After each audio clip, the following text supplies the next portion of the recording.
ಹರೇ ಶ್ರೀನಿವಾಸ, ಹೇಗಿದ್ದೀರಾ ಎಲ್ಲರೂ? ಇವತ್ತು ನೋಡಿ ದ್ವಾದಶಿದ ಅಡುಗೆ ಹಾಕ್ತಾಯಿದ್ದೀನಿ ನಾನು. ನನಗೆ ಸ್ವಲ್ಪ ಮನೆಯಲ್ಲಿ ಫಂಕ್ಷನ್ ಇದ್ದ ಕಾರಣ ಸ್ವಲ್ಪ ಬ್ಯುಸಿಯಾಗಿಬಿಟ್ಟಿದ್ದೆ, ಎಡಿಟ್ ಮಾಡಿ ಆಗಲಿಕ್ಕೆ ಟೈಮ್ ಆಗ್ತಿಲ್ಲ. ನೋಡಿ, ನಾನು ಆ್ಯಸ್ ಯೂಶ್ವಲ್ ಬೆಳಗ್ಗೆ ಸ್ಟಾರ್ಟ್ ಮಾಡಿದ್ದು ಕೆನೆ ಇರುತ್ತಲ್ವ, ಅದನ್ನ ತೊಳೆಯೋದ್ರಿಂದ. ನಮ್ಮ ದೇವರಿಗೆ ಬೆಣ್ಣೆ ಅಂದರೆ ತುಂಬ ಇಷ್ಟ, ಕೃಷ್ಣನಿಗೆ, ನಿಮಗೆ ಗೊತ್ತಿರ್ಬೋದು. ಅದಕ್ಕೋಸ್ಕರ ನಾನು ಏನು ಮಾಡ್ತೀನಿ, ಬೆಳಗ್ಗೆ ಬೇಗ ಎದ್ದ ತಕ್ಷಣ ಅದನ್ನ ಸೂರ್ಯೋದಯಕ್ಕಿಂತ ಮುಂಚೆ ಕಡಿಬೇಕು ಅಂತ ಲೆಕ್ಕ. ಆನಂತರ ಇವತ್ತು ನಾನು ದ್ವಿದಳ ವ್ರತದ ದ್ವಾದಶಿ ಆದ ಕಾರಣ ನೋಡಿ ಏನೆಲ್ಲ ಮಾಡಿದೆ ಅಂತ ನೋಡ್ಕೊಂಬೋಣ. ಜಾಸ್ತಿ ಸ್ಪೆಷಲಿ ಏನು ಮಾಡಿಲ್ಲ ನಾನು. ಫಂಕ್ಷನ್ ಇದ್ದಿದ್ದರಿಂದ ಸ್ವಲ್ಪ ಗಡಿಬಿಡಿ ಆಗಿತ್ತು. ನನಗೆ ಬೆಳಗ್ಗೆ ಎದ್ದಿದ್ದು ಬೇರೆ ಲೇಟು ಸ್ವಲ್ಪ, ಹಾಗಾಗಿ ಸ್ವಲ್ಪ ಗಡಿಬಿಡಿ ಆಗುತ್ತೆ. ನಾನು ಏನು ಮಾಡಿದೆ ಅಂತಂದರೆ, ಮುಂಚಿನ ಅವತ್ತು ಒಂದು ಸ್ವಲ್ಪ ಅಕ್ಕಿ ನೆನೆಸಿಟ್ಟಿದ್ದೆ, ಒಂದು 2-3 ವಾಟಿಯಷ್ಟು ಅಕ್ಕಿ, 2 ವಾಟಿ ದೋಸೆಗೆ ಮತ್ತು 1 ವಾಟಿನ ಪೆರಟಿ ಪರಮನ್ನ ಅಂತ ಹೇಳ್ತೇವೆ ನಾವು. ನೋಡಿ, ಬೆಣ್ಣೆ ಬಂದಾಯಿತು. ಆನಂತರ ನಮ್ಮ ಮನೆಯಲ್ಲಿ ಬಾಳೆಗೊನೆ ಬಿಟ್ಟಿತ್ತು, ಮಂಗಗಳೆಲ್ಲ ತಿಂದು ಹೋಗಿದ್ದು. ಆದ ಕಾರಣ ಕುಂಡಿಗೆ ತಂದು ನೋಡಿ ಮುಂಚಿನ ಅವತ್ತು ತೊಳೆದು ನೀರಲ್ಲಿ ಹಾಕಿದ್ದೆ.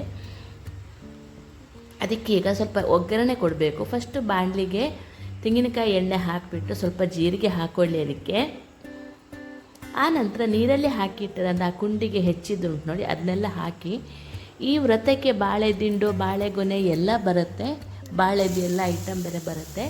ಇದನ್ನ ನೋಡಿ, ಇದು ಹಾಕಿ ಒಗ್ಗರಣೆ ಕಾದ ತಕ್ಷಣ ಅದಕ್ಕೆ ಹಾಕಿ ಸ್ವಲ್ಪ ಅರಶಿನ, ಬೆಲ್ಲ, ಉಪ್ಪು, ಬೇಕಂದರೆ ನಿಮಗೆ ಪೆಪ್ಪರ್ ಪುಡಿ ಹಾಕ್ಕೊಳ್ಳಿ, ಜೀರಿಗೆ ಪುಡಿ, ಪೆಪ್ಪರ್ ಪುಡಿ. ನಾನು ಬೆಲ್ಲ ಮತ್ತು ತೆಂಗಿನಕಾಯಿ ಮಾತ್ರ ಹಾಕ್ಕೊಂಡಿದ್ದೆ. ನಿಮ್ಮ ಇಷ್ಟ, ಹೇಗೆ ಮಾಡಿದರೂ ತುಂಬ ಚೆನ್ನಾಗಾಗುತ್ತೆ. ತುಂಬ ಫೈಬರ್ ಕಂಟೆಂಟಿಂದ ತುಂಬಿಕೊಂಡಿರುವಂಥದ್ದು ಇದು. ಇನ್ನು ಬಾಳೆ ದಿಂಡಿನ ಅಡುಗೆಗಳನ್ನು ನಾನು ಈ ವೀಕಲ್ಲಿ ಹಾಕ್ತಾ ಬರ್ತೇನೆ ನಿಮಗೆ. ಬಾಳೆ ದಿಂಡಿನ ದೋಸೆ ಕಳೆದ ವರ್ಷವೂ ನಾನು ಮಾಡಿದ್ದೆ. ಈ ಟೈಮಲ್ಲಿ ಬಾಳೆ ದಿಂಡಿದ್ದು ತುಂಬ ಬಳಸ್ತಾರೆ, ಹೊಟ್ಟೆಯಲ್ಲಿರುವ ಕಲ್ಮಶಗಳನ್ನೆಲ್ಲ ತೆಗೆಯುತ್ತೆ ಅಂತ ಪ್ರತೀತಿ. ಕಿಡ್ನಿ ಸ್ಟೋನ್ ಆಗೋವರೆಗೂ ಬಾಳೆ ದಿಂಡು ತುಂಬ ಔಷಧಿ. ಆವಾಗ ಮಾಡಿದಾಗ ನಾನು ಹೇಳ್ತೀನಿ. ನೋಡಿ, ಈಗ ಅಕ್ಕಿ ನೆನೆಸಿಟ್ಟಿದ್ದನ್ನು ಒಟ್ಟಿಗೆ ನಾನು ಮಿಕ್ಸಿಗೆ ಹಾಕ್ಕೊಂಡೆ. ಸ್ವಲ್ಪ ಗಟ್ಟಿ ರುಬ್ಕೋಬೇಕು. ನೋಡಿ, ಈ ಥರ ಗಟ್ಟಿ ಇದ್ದಾಗ ಇದು ಪೇರಡ್ಡಿಯ ಪಾಯಸಕ್ಕೆ, ಅಂದರೆ ಇದನ್ನ ಕಾಳು ಬೇಯಿಸಿಬಿಟ್ಟು ಅಕ್ಕಿ ಹಿಟ್ಟಿದ್ದು ಅದರಿಂದ ಪಾಯಸ ಮಾಡುವಂಥದ್ದು. ನೋಡಿ, ಆನಂತರ ನೋಡಿ, ಇದು ಸ್ವಲ್ಪ ದೋಸೆಗೆ ಉಪ್ಪು ಹಾಕಿ, ಅದಕ್ಕೂ ಸ್ವಲ್ಪ ಪಾಯಸದಕ್ಕೂ ಸ್ವಲ್ಪ ಉಪ್ಪು ಹಾಕಿ ಮಗಚಿಟ್ಕೊಂಡೆ, ನೀವು ಕಾಣ್ಬೋದು. ಆನಂತರ ನೋಡಿ, ಇವತ್ತು ಹೊಸ ಅಕ್ಕಿ ಊಟ ಮಾಡೋಣ ಅಂತ ನವಾನ್ನ ಪ್ರಾಶನ. ಆ್ಯಕ್ಚುಲಿ ಮೊನ್ನೆ ಹುಣ್ಣಿಮೆ ಹೋಯ್ತು ನೋಡಿ, ಅದಕ್ಕಿಂತ ಮುಂಚೆನೇ ಮಾಡಬೇಕಿತ್ತು. ನಾವು ಕೊರಲ್ಲ ಅಥವಾ ತೆನೆ ಕಟ್ಟಿರ್ತೀವಲ್ಲ, ಅದರಿಂದ ಒಂದು 4-6 ಭತ್ತ ತಗೊಂಡ್ಬಂದು ಅದನ್ನ ಸ್ವಲ್ಪ ಬಿಡಿಸ್ಕೊಂಡು ನಾವು ಮಾಮೂಲು ಮಾಡುವ ಅಕ್ಕಿಗೆ ಅದನ್ನ ಮಿಕ್ಸ್ ಮಾಡಿ, ನಾವು 7 ಅರಿ ಅಂತಂದರೆ 7 ಕಾಳು ಅಕ್ಕಿನ ತಂದು ನಾವು ಮಾಮೂಲು ಅನ್ನ ಜೊತೆ ಹಾಕಿ ಗಂಜಿ ಮಾಡಿಬಿಟ್ಟು ದೇವರಿಗೆ ನೈವೇದ್ಯ ಮಾಡ್ತೀವಿ. ಆಮೇಲೆ ನೀವು ಸರ್ವ್ ಮಾಡೋದನ್ನು ನೀವು ನೋಡ್ಬೋದು. ನೋಡಿ, ಅದು ಜಾಸ್ತಿ ಬೆಳೆದಿರಲಿಲ್ಲ ನೋಡಿ, ಇದು ಗಂಜಿಗೆ. ಅದಕ್ಕೆ ಇದನ್ನ ಹಾಕ್ಕೊಂಡು, ನೀರು ಹಾಕ್ಕೊಂಡು ಗಂಜಿ ಮಾಡಿಕೊಂಡು, ತೆಂಗಿನಕಾಯಿ ಗಂಜಿ ಮಾಡಿಕೊಂಡು ಊಟ ಮಾಡಿದ್ವಿ. ಅದು ಊಟ ಮಾಡುವ ಕ್ರಮವೂ ಇದೆ ನೋಡಿ. ಹೀಗೆ ಒಲೆಯಲ್ಲಿ ಮಾಡ್ತಾಯಿರ್ತೀನಿ, ಸಿಗಿದಿದು ಇದ್ದಿಲು ಒಲೆಯಲ್ಲಿ. ಆನಂತರ ಈ ಕಡೆಯಿಂದ ನೋಡಿ, ಒಂದು ಪಾತ್ರೆಯಲ್ಲಿ ನೀರಿಡಿ, ಒಂದು 2-3 ಲೋಟಷ್ಟು ನೀರಿಡಿ. ನಾನು ಹಾಕ್ಕೊಂಡಿದ್ದು ಕಡಿಮೆ ಆಗಿತ್ತು, 1.5 ಲೋಟಷ್ಟು ನೀರು ಹಾಕ್ಕೊಂಡಿದ್ದೆ. ಪುನಃ ಎಕ್ಸ್ಟ್ರಾ ಕುದಿಸಿದ ನೀರು ಹಾಕ್ಕೊಂಡು ನಾನು ಪಾಯಸ ಮಾಡ್ತಾಯಿದ್ದೀನಿ. ನೀವು ನೋಡ್ಬೋದು, ಇದನ್ನ ಈ ಥರ ಏನು ಬೆಲ್ಲದಲ್ಲಿ ಹಾಕಿನೇ ನಾವು ಪಾಯಸ ಮಾಡಬೇಕಾಗತ್ತೆ. ಒಂದು ಚಿಟಿಕೆ ಉಪ್ಪು ಮತ್ತು ಸ್ವಲ್ಪ ಬೆಲ್ಲ. ಆವಾಗ ನೋಡಿ, ನೀರು ಕುದಿಯೋಕ್ಕೆ ಸ್ಟಾರ್ಟ್ ಮಾಡಿದ ನಂತರ ಈ ಥರ ಒಂದು ತೂತದ ಸಟ್ಟಕ ತಗೊಂಡು, ಅಂದರೆ ಜಾರೆ ತಗೊಂಡು, ಅದರಲ್ಲಿ ನಾವು ಬೂಂದಿ ಲಾಡಿಗೆಲ್ಲ ಬಿಡ್ತೀವಲ್ವ, ಅದೇ ಥರ ಬಿಟ್ಕೋತಾ ಬರಬೇಕು. ಇದಕ್ಕೆ ತುಂಬ ನೀರಾಗಿದ್ದರೆ ಆಗೋದಿಲ್ಲ ಹಿಟ್ಟು. ನೋಡಿ, ಹೀಗೆ ಒಂದೊಂದೇ ಡ್ರಾಪ್ ಬೀಳುವಂಗೆ ಇರಬೇಕು, ನೀಟಾಗಿ ಡ್ರಾಪ್ ಬೀಳುವಂಗೆ ಆಗಲಿ ನೋಡಿ.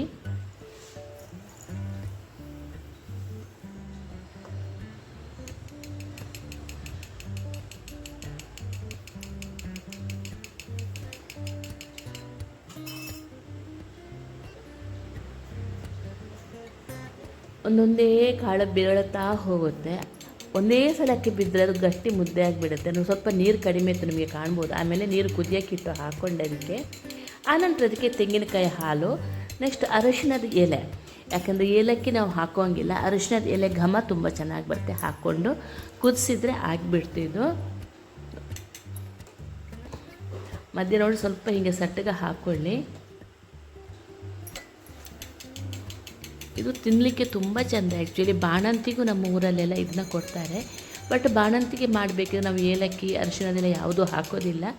ಹಾಲು ಜಾಸ್ತಿ ಆಗುತ್ತೆ ಅಮ್ಮಂದಿರಿಗೆ ಅಂತ ಹೇಳ್ತಾರೆ. ಇದರಲ್ಲಿ ತುಂಬ ಹೆಲ್ದಿ ವರ್ಷನ್ ಆಫ್ ಪಾಯಸ ಇದು. ಟ್ರೆಡಿಷನ್ ಅಂದರೆ ಪೂರ ಟ್ರೆಡಿಷನಲ್ ಇದು.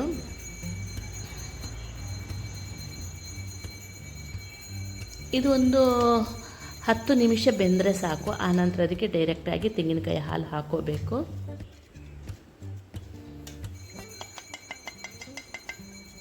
ನೋಡಿ, ಎಲ್ಲ ಆದ ನಂತರ ನೋಡಿ ಅದು ಬೆಂದಿದೆ. ಈಗ ಇದಕ್ಕೆ ತೆಂಗಿನಕಾಯಿ ಹಾಲು ಹಾಕ್ಕೋಬೇಕು. ಕಾಳಾಗಿ ಬರುತ್ತೆ, ನೀವು ಕಾಣ್ಬೋದಲ್ಲಿ. ಅದು ಕೈಗೆ ಸಿಗ್ತಾ ಇರಲಿಲ್ಲ ಸಟ್ಟುಕಕ್ಕೆ. ನೋಡಿ, ತುಂಬ ತಂಪು ಬೇರೆ ಇದು ಈ ಪಾಯಸ. ಆನಂತರ ತೆಂಗಿನಕಾಯಿ ಹಾಲು ಒಂದು ಅರ್ಧ ಕಡೆ ತೆಂಗಿನಕಾಯಿ ಹಾಲು ತೆಗೆದು ಅದಕ್ಕೆ ಹಾಕ್ಕೊಂಡೆ, ನೀವು ಕಾಣ್ಬೋದಲ್ಲಿ.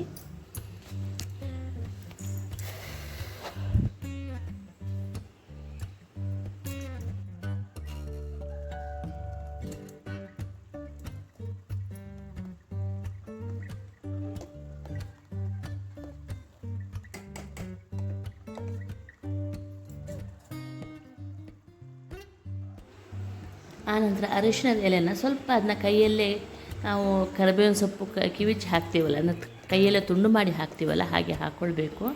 ಅದರ ಘಮ ತುಂಬ ಚೆನ್ನಾಗಿ ಬರುತ್ತೆ. ಆನಂತರ ಒಂದು ತಂಬುಳಿ ಮಾಡೋಣ. ಈಗ ಪಲ್ಯ ನೋಡಿ ಆಗಿಬಿಡ್ತು ಅಷ್ಟೊತ್ತಿಗೆ. ಆಮೇಲೆ ಈಗ ನೋಡಿ ತಂಬುಳಿ ಮಾಡಿ, ಶುಂಠಿ ತಂಬುಳಿ, ತೆಂಗಿನಕಾಯಿ ತುರಿ, ಉಪ್ಪು, ಜೀರಿಗೆ, ಶುಂಠಿ, ಇಷ್ಟು ಹಾಕಿ ತೆಂಗಿನಕಾಯಿ ಜೊತೆ ರುಬ್ಕೊಳ್ಬೇಕು. ಆನಂತರ ಜೀರಿಗೆಯಲ್ಲಿ ಒಗ್ಗರಣೆ ಕೊಟ್ಟು ಮಜ್ಜಿಗೆ ಹಾಕಿದರೆ ತೆಂಗಿನಕಾಯಿ ತಂಬುಳಿ, ಶುಂಠಿ ತಂಬುಳಿ ಆಗಿಬಿಡ್ತು. ಆನಂತರ ನೋಡಿ, ನಾನು ನೀರು ದೋಸೆಗೆ ತೆಗೆದಿಟ್ಟರೆ ನೀರು ದೋಸೆನೂ ಮಾಡಿದೆ. ದ್ವಾದಶಿ ಊಟ ನಮ್ಮದು ರೆಡಿ ಆಯಿತು, ನೀವು ಕಾಣ್ಬೋದು. ಗಂಜಿ, ಪಾಯಸ, ಪಲ್ಯ ಇದು.